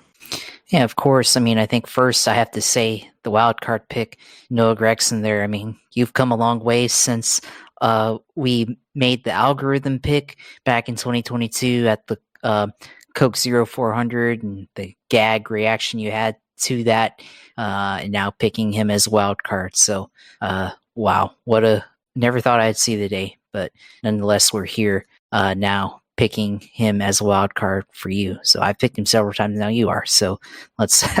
That's pretty funny. Not the dry heave when I did it, but yes. Once I saw the math, and I'm like, oh, this isn't great. You picked Tosavar, and I'm like, well, yeah, that actually was good. And then I'm looking, and I'm like, oh God, got to do it.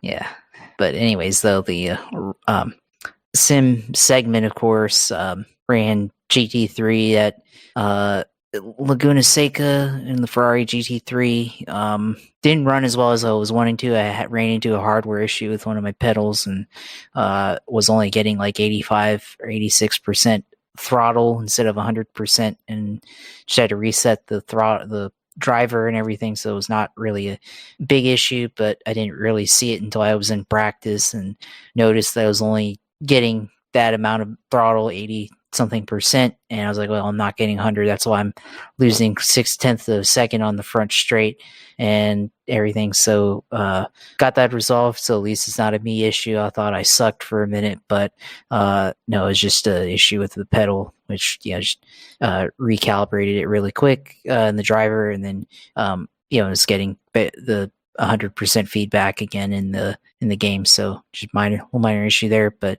it'll be fixed and everything and go on forward. But that series is at not Laguna Seca, but Long Beach Street Circuit this week, so that should be good. Mustang Skip Barber Challenge, Red Skogan Motor Center this week, Global MX5 Cup Oulton Park, Toyota GR86 at Long Beach Street Circuit, so that'll be probably pretty fun to be able to try out on there. Rain Masters at Long Beach as well, so a lot of Long Beach here. Love on the server this week. Virtual Challenge fixed series with the Honda Civic amongst the cars available at Laguna Seca this week, so that's interesting there. Let's see, Formula Car this week. We've got Formula V's at Tsukuba Circuit, the rookie Formula Fords Formula V's at Tsukuba Circuit, rookie series for Formula Fords also at Tsukuba Circuit this week. Indy Pro 2000s at Oulton Park this week, so got a lot of stuff. IndyCar fixed oval series at Richmond, so that should be interesting as well. In the fixed series, 49 laps at Richmond, so should be interesting. Have done races at the IndyCar series at Iowa, which very worn out track. I think Richmond kind of trending in that direction, but not quite there yet in terms of tire wear, I think. But that's where they're racing at for IndyCar this week, as they are on off week in between this and going into the month of May. So a little bit of schedule divergence on the iRacing IndyCar side versus the real life, of course, because they have to run week to week regardless of the real life schedule there. So that's the IndyCar this week for iRacing. If you want to play that, then of course Scott on the oval side, ARCA at Daytona, Draft Masters at Talladega this week again in the 87s, but so I think it's an open setup. So that's I know last time I ran that the same guy won like every race. Once I got to that split, like second or top split, the same guy won.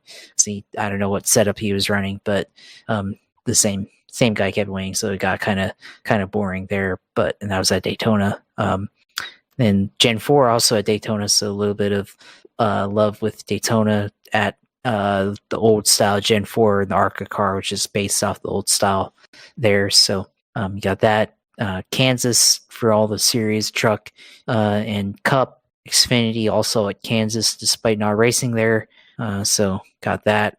The iRacing 87 car at Stafford this week. So that's a bit of a divergence there because Stafford, kind of a local short track deal up in the Northeast. Modified's running there, a long time. And I guess now iRacing deciding to put the 87 car at Stafford. So that might be interesting. I thought that was a free track already, but I might be mistaking that with another racetrack, another short track from, the old days of iRacing. So, yeah, that's all the iRacing stuff this week. There hasn't been too many news or anything like that, but getting into the month of May, so got to make them preparations for the Indy 500 later in the month. So, hopefully be able to do that. I mean, gonna make that a priority. So it's not hopefully, it's I got to go out and do it and everything. So, yeah, that's on the priority for this month as we close the month of April. Of course, stream at uSailor2. Go in there and subscribe on Twitch. Follow JPL Fine on Twitter for my Twitter page, and then of course the YouTube page at Gripster Podcast on there. So go like our page and subscribe to our page and like our videos and all that.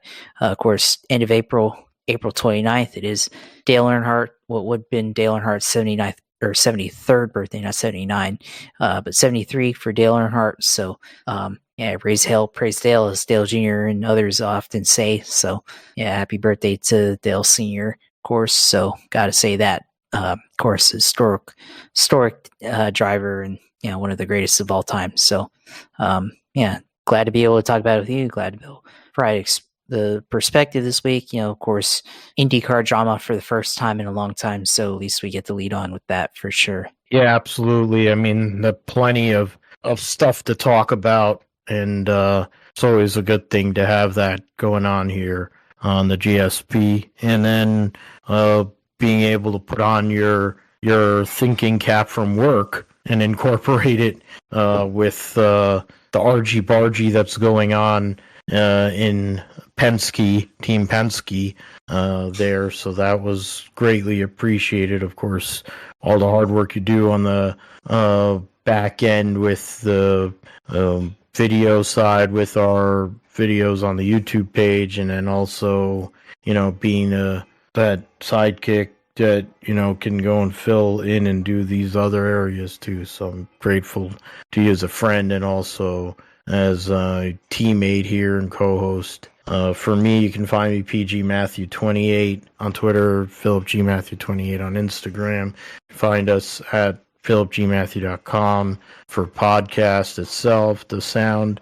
You can also find us at GripsterPod on Twitter. So that's where you can find me. And with that, we'll see you next week on the GSP to discuss all the action at the events this coming week. So for Josh, I'm Phil. Thanks for listening. See you next time.